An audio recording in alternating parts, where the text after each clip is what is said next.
What is happening, everybody? Today we have an episode that a lot of you have been waiting for. It's going to be talking about Spellweaver's play model. Now, right now, of course, you can go onto their website. You can register for like a year of recurring rewards and stuff like that to help kind of fund it. It's not quite a Kickstarter, but it's like really reminiscent of one. It's ran through their website. I think you can pay through PayPal. I waited to do this so I'd have all my facts straight and don't have my facts straight because I'm the best. What I do have, though, is a semi-official. I don't want to tack them down to this, but they did send me what they are thinking for a pay model, an email form, digital mail form. So I'm going to read excerpts of that to you really quickly while we kind of look at the marketplace. So now you can see I played a lot of this game without using. I actually got a media key from them that unlocked a couple more decks for me and got me some cool stuff, and we'll be taking a look at that, kind of where you can get at in the later game. We got a new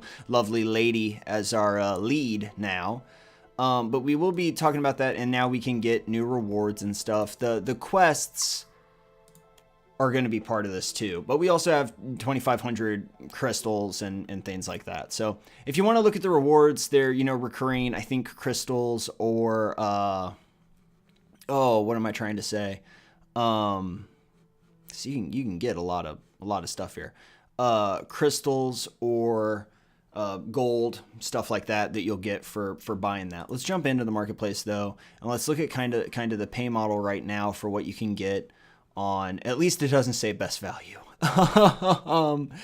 But it does say top seller is the cheapest one. That's interesting, That's interesting. You don't usually see that. But we're going to look at the gold. The gold is not the thing though. I mean, the thing is this. Like, this is the real deal. So just take a look at that. You can sketch these out. Let's look at gold real quick, and we'll look at some of these. I mean, you get event tickets and stuff with that. That's what this is.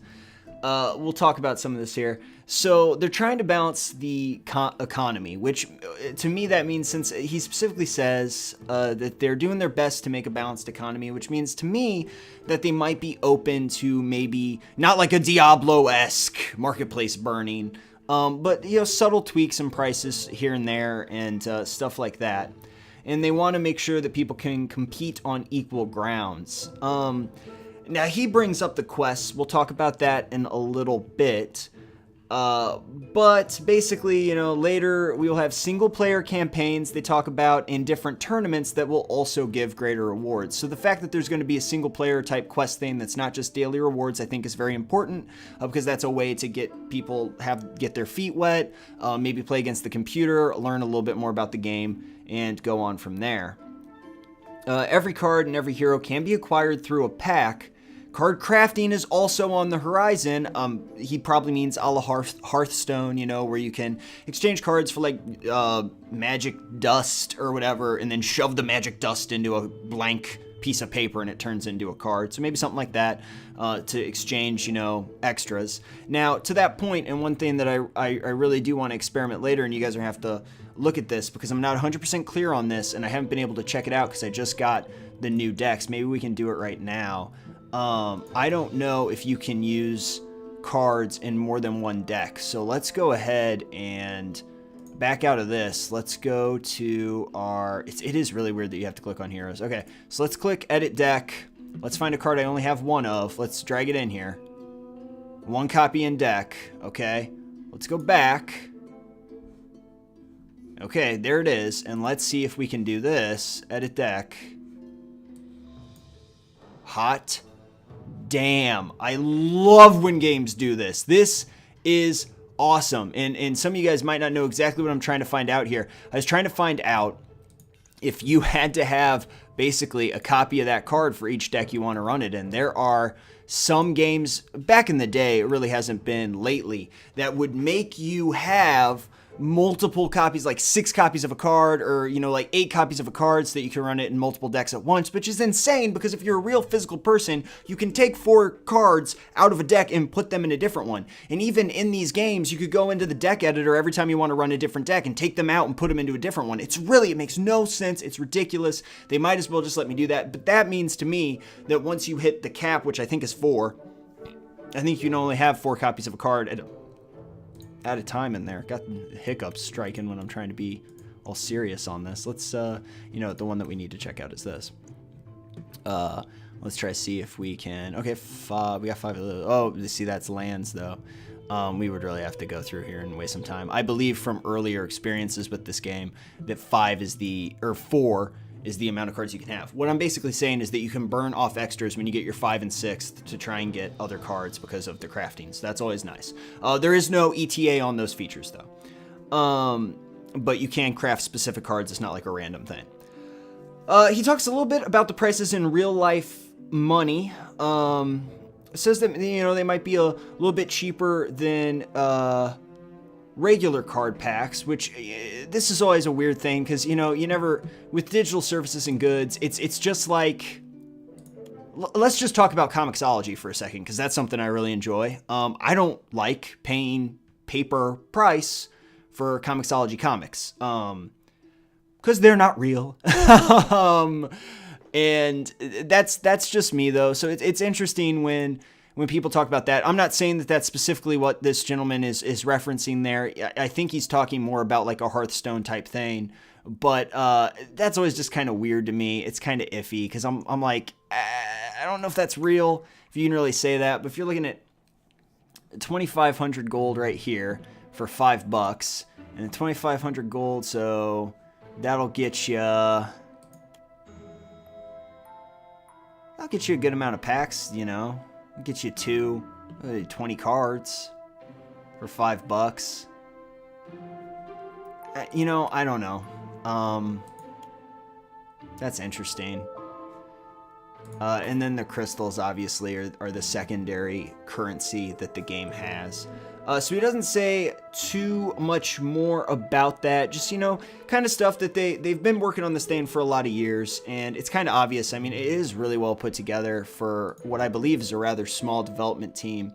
The pricing structure,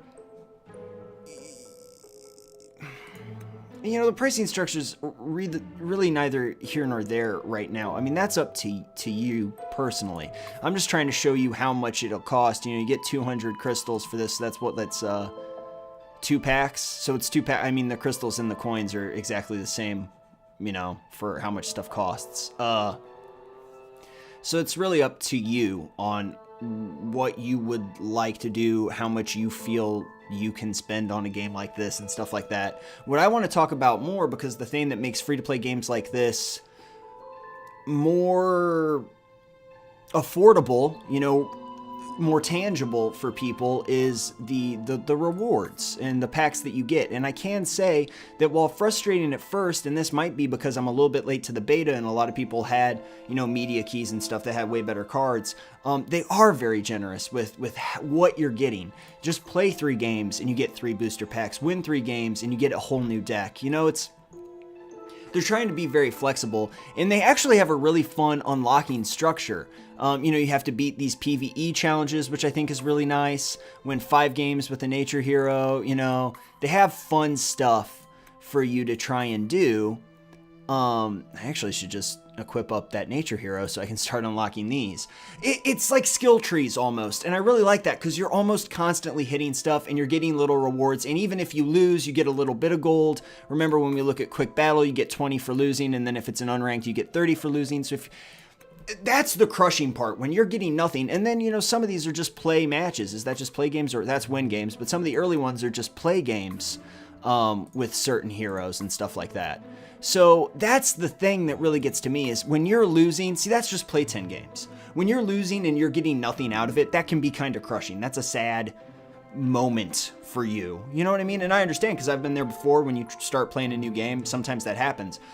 This game really, I think, does a great job to give you a lot of content and to kind of dole out rewards at a satisfying pace, which means that when it does go live, you do have to pay to get into the beta, but when it does go live, I think this game probably is worth checking out if you're interested in the gameplay. And of course, you can watch a lot more of the gameplay now that we have a new deck out. and unlocked. You can watch a lot more of the gameplay here as we kind of progress. I'm going to be playing a couple matches here in a little bit. I'm going to continue to upload videos because I really do want to sink my teeth into this game and see if there's anything there. So stay tuned to this channel, because whether or not the gameplay is there will be revealed as we unlock cards and as we play more. So that's something that you'll definitely want to pay attention to. But for right now, as far as the pay model is concerned, it's fun.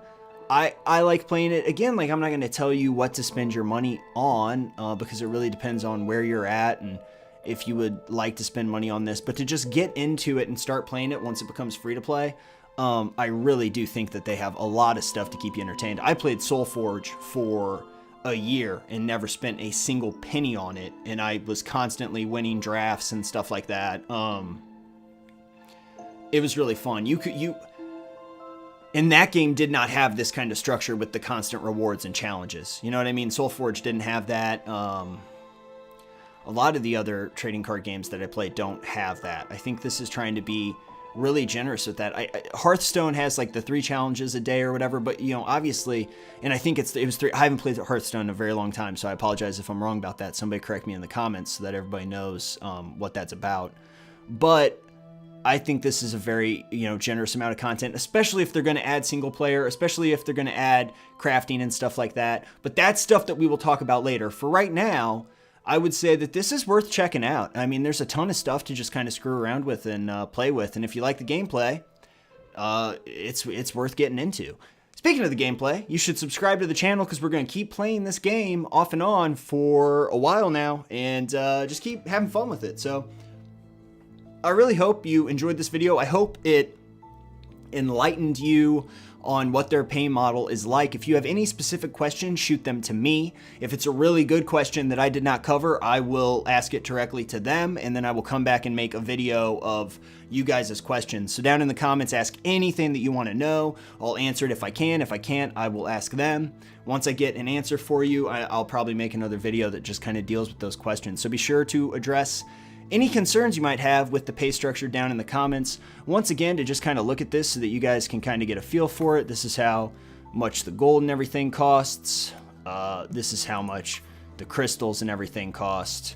And this is how much stuff costs in those increments. So, thanks a lot for watching. I hope this video was instructive in some way. I'll get playing this game a little bit more, and I will see you all there.